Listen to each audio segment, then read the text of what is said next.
बिस्मिल्लाहिर्रहमानिर्रहीम। आज का हमारा टॉपिक है रियोस्टेट।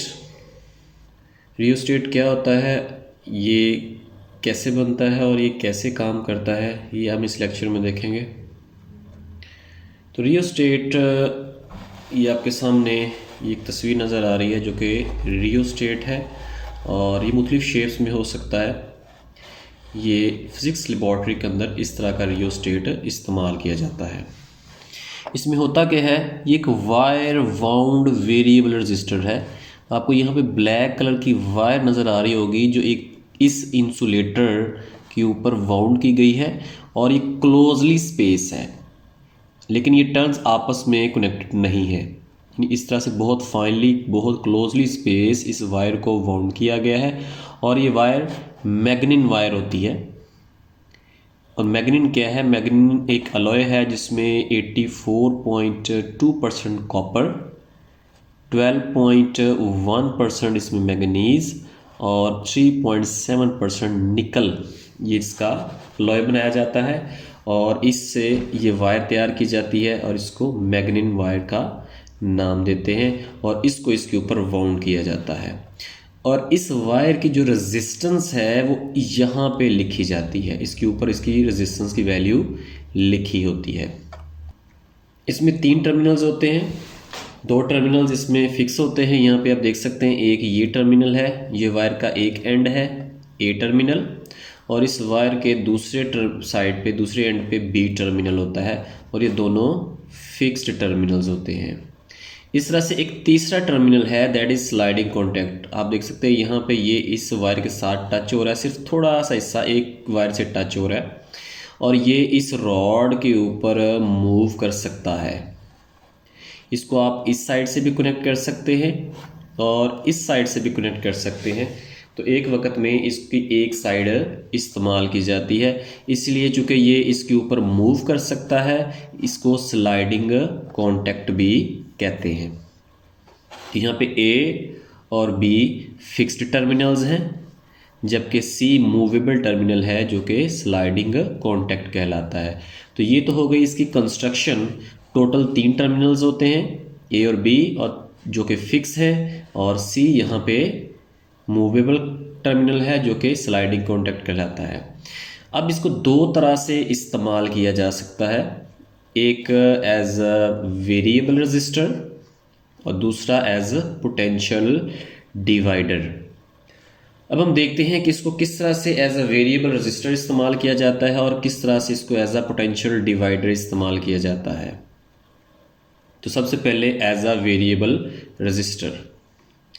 तो जब इसको एज अ वेरिएबल रजिस्टर इस्तेमाल किया जाए तो इसमें से एक फिक्स्ड टर्मिनल और एक स्लाइडिंग कॉन्टैक्ट इस्तेमाल किया जाता है। यानी फिक्स्ड में से सिर्फ एक टर्मिनल, आप ए टर्मिनल भी इस्तेमाल कर सकते हैं, बी भी, लेकिन इन दोनों में से ए और बी में से कोई एक टर्मिनल इस्तेमाल किया जाएगा और दूसरा टर्मिनल स्लाइडिंग कॉन्टैक्ट इस्तेमाल किया जाएगा। तो to use rheostat as a variable resistor, one fixed terminal A या B and sliding terminal C are used.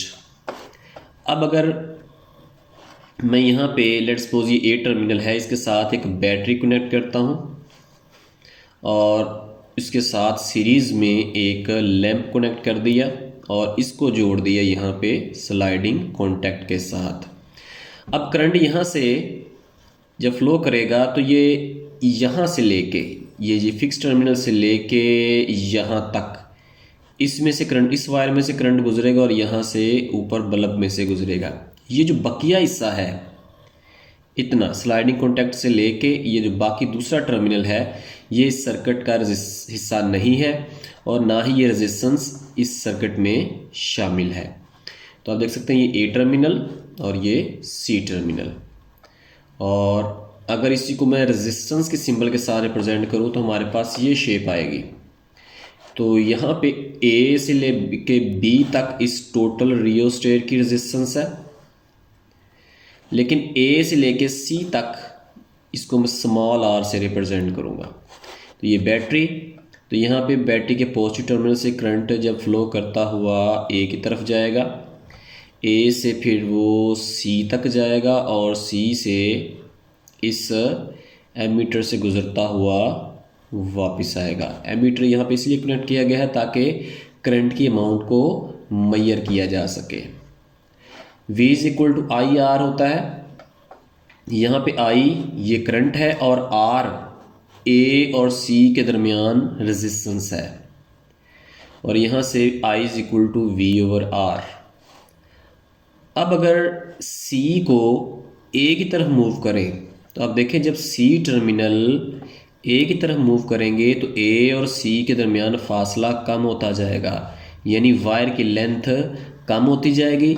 और जैसे जैसे वायर की लेंथ कम होगी रेजिस्टेंस A और C के दरमियान रेजिस्टेंस भी कम होगी, और जैसे जैसे रेजिस्टेंस कम होगी करंट की वैल्यू में इजाफा होता जाएगा, और ये एमीटर उस करंट की वैल्यू को मेजर करेगा।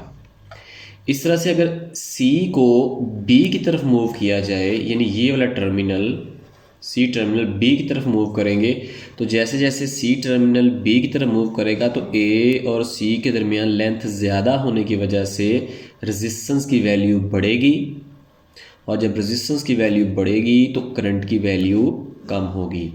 तो इस तरह से हम रियोस्टेट के स्लाइडिंग कॉन्टैक्ट को मूव करके सर्किट के रेजिस्टेंस को इंक्रीज या डिक्रीज कर सकते हैं। तो ये था इस्तेमाल रियोस्टेट का एज अ वेरिएबल रजिस्टर। अब हम देखते हैं रियोस्टेट को एज अ पोटेंशियल डिवाइडर किस तरह से इस्तेमाल किया जाता है। यहाँ पे पोटेंशियल डिवाइडर का मतलब ये है कि फ़र्ज़ करें कि आपके पास लेबॉर्ट्री के अंदर एक बैटरी मौजूद है और वो 10 वोल्ट की है, लेकिन आपको किसी भी सर्किट में यूज़ करने के लिए 5 वोल्ट रिक्वायर्ड है, लेकिन आपके पास 5 वोल्ट की बैटरी नहीं है, तो आप उस 10 वोल्ट की बैटरी को 5 वोल्ट की बैटरी में कन्वर्ट कर सकते हैं, यानी कि उसके पोटेंशियल को आप डिवाइड कर सकते हैं। आप 1 से लेके 10 वोल्ट तक मुख्तलिफ वैल्यूज़ हासिल कर सकते हैं। तो यहाँ पे देखें इसको एज अ पोटेंशियल डिवाइडर कैसे इस्तेमाल किया जाता है। तो सबसे पहले एक बैटरी को इसकी दोनों फिक्स्ड टर्मिनल के साथ जोड़ दिया जाता है। अब ये A टर्मिनल है, ये B टर्मिनल है, और ये स्लाइडिंग कॉन्टैक्ट C। करंट जो इस सर्किट में फ़्लो करेगा वो पॉजिटिव से नेगेटिव I करंट फ़्लो करेगा, और इसी सर्किट का मैंने इक्विवेलेंट सर्किट इस राइट साइड पे ड्रॉ कर दिया। इस पूरे वायर के रेजिस्टेंस को इस सिंबल से रिप्रेजेंट कर दिया। ये जो टर्मिनल साइड है ये स्लाइडिंग कॉन्टैक्ट C को रिप्रेजेंट कर रहा है, और A और B दोनों फिक्स्ड टर्मिनल को जाहिर कर रहे हैं। और पूरी वायर की जो रेजिस्टेंस है वो कैपिटल R से रिप्रेजेंट की गई है। याद रहे जो पिछला टॉपिक था जिसमें एज अ वेरिएबल रजिस्टर इस्तेमाल किया गया था, वहाँ पे A और C के दरमियान रजिस्टर इस्तेमाल की गई थी जो कि स्मॉल r थी। अब इस पूरी वायर की रेजिस्टेंस कैपिटल R है, तो इसके अंदर जो करंट फ्लो कर रहा है इस सर्किट के अंदर क्लॉकवाइज डायरेक्शन में वो बराबर है V ओवर R। अब हम दोबारा इसकी तरफ आते हैं। ये वही डायग्राम है जो पिछले टॉपिक में थी। पूरी वायर की रेजिस्टेंस है कैपिटल R। हमने एक वोल्ट मीटर कनेक्ट कर देते हैं एक फिक्स टर्मिनल के साथ और दूसरी साइड इसकी स्लाइडिंग कॉन्टैक्ट के साथ। तो दोबारा देखिए, जब इसको as a way potential divider इस्तेमाल किया जाए तो इस रियोस्टेट के फिक्स्ड टर्मिनल्स को बैटरी के साथ जोड़ दिया जाता है, और जिन दो टर्मिनल्स में हमने पोटेंशियल जो है वो डिवाइड करना है उसको एक फिक्स टर्मिनल से और एक स्लाइडिंग कॉन्टैक्ट से जोड़ दिया जाता है। यहाँ पे ये वाली वायर इस तरफ भी जोड़ी जा सकती थी। अब इस वोल्ट मीटर को जो पोटेंशियल मिल रहा है वो VBC है, यानी B टर्मिनल और C के दरमियान जो पोटेंशियल डिफरेंस है वो ये वोल्ट मीटर मेजर करेगा, और C और B के दरमियान जो रेजिस्टेंस है वो स्मॉल r है।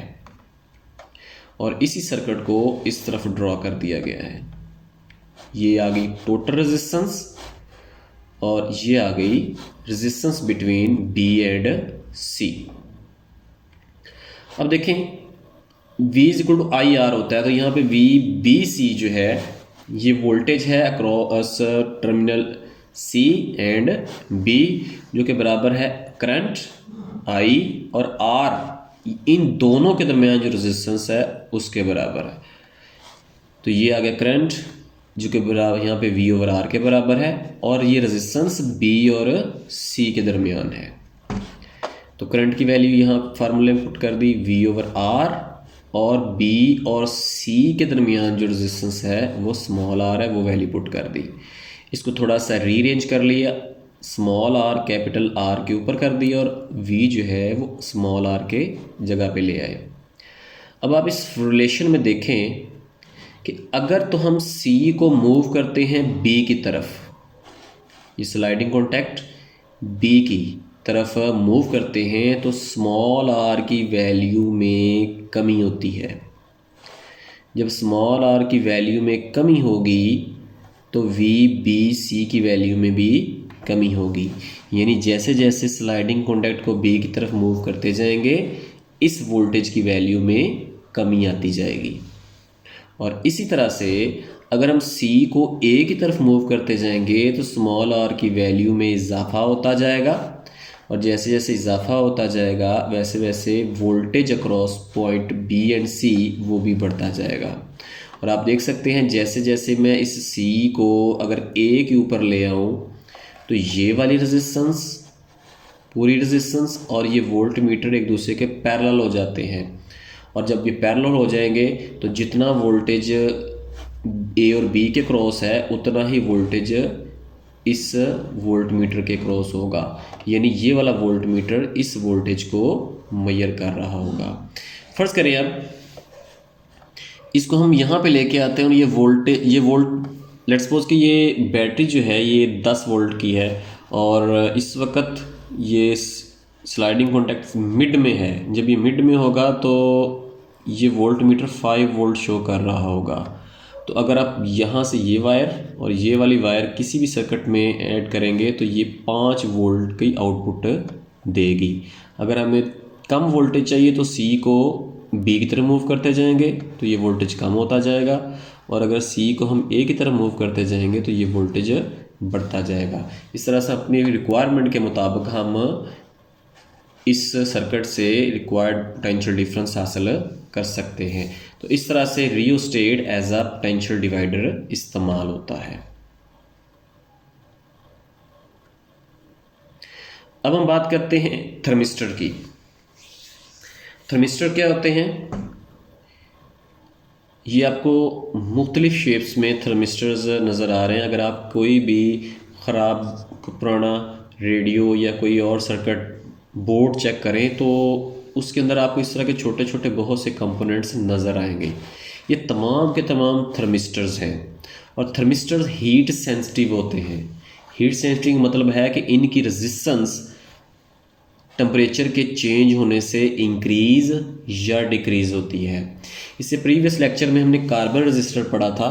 कार्बन रेजिस्टर की रेजिस्टेंस फिक्स होती है, टेम्परेचर के चेंज होने से उनकी वैल्यू पे कोई फ़र्क नहीं पड़ता, उनको हम चेंज नहीं कर सकते। लेकिन ये जो रेजिस्टेंस है, ये जितने भी थर्मिस्टर्स हैं इनकी रेजिस्टेंस टेम्परेचर के चेंज होने से चेंज होती है। इसका मतलब ये है कि हम इसको टेम्परेचर की मेजरमेंट के लिए इस्तेमाल कर सकते हैं। ये दो तरह के होते हैं, एक पॉजिटिव टेम्परेचर कोएफिशिएंट्स PTC और एक negative temperature coefficient NTC। N से नेगेटिव। अब पॉजिटिव टेम्परेचर कोएफिशिएंट वो वाले थर्मिस्टर्स वो होते हैं जिनका टेम्परेचर जब बढ़ता है तो उनकी रेजिस्टेंस में भी इजाफा होता है, और नेगेटिव टेम्परेचर कोएफिशिएंट के जो थर्मिस्टर्स होते हैं टेम्परेचर के बढ़ने से उनकी रेजिस्टेंस कम होती है। इसी प्रॉपर्टी की वजह से थर्मिस्टर्स को बहुत लो टेम्परेचर की मेजरमेंट करने के लिए इस्तेमाल किया जा सकता है। अब ये किससे बनाए जाते हैं? ये मेटेलिक ऑक्साइड से बनाए जाते हैं। मैग्नीज, निकल, कोबाल्ट, कॉपर या आयरन के मेटेलिक ऑक्साइड के साथ बनाए जाते हैं, और ये कहाँ पे यूज़ होते हैं? Negative temperature coefficient thermistors are use to measure low temperature, और 10 केल्विन तक के टेम्परेचर को ये एक्यूरेसी के साथ मेजर कर सकते हैं। वैसे हम नॉर्मल रूम टेम्परेचर या इस तरह के टेम्परेचर को मेजर करने के लिए हम मरकरी थर्मामीटर इस्तेमाल करते हैं, लेकिन मरकरी थर्मामीटर की रेंज बहुत कम होती है। थर्मामीटर -39 से लेके 357 डिग्री तक मेजरमेंट करता है, क्योंकि -39 पे मरकरी फ्रीज़ हो जाएगा और 357 पे वो बॉयल हो जाएगा, इसलिए उसकी रेंज कम है। लेकिन ये थर्मिस्टर्स कम टेम्परेचर को मेजर करने के लिए इस्तेमाल की जाते हैं। जब इनका टेम्परेचर बहुत कम होता है तो इनकी रेजिस्टेंस जो है वो उसके अकॉर्डिंगली कम या ज़्यादा होती है, जिसकी वजह से इनको हम टेम्परेचर सेंसर भी कहते हैं।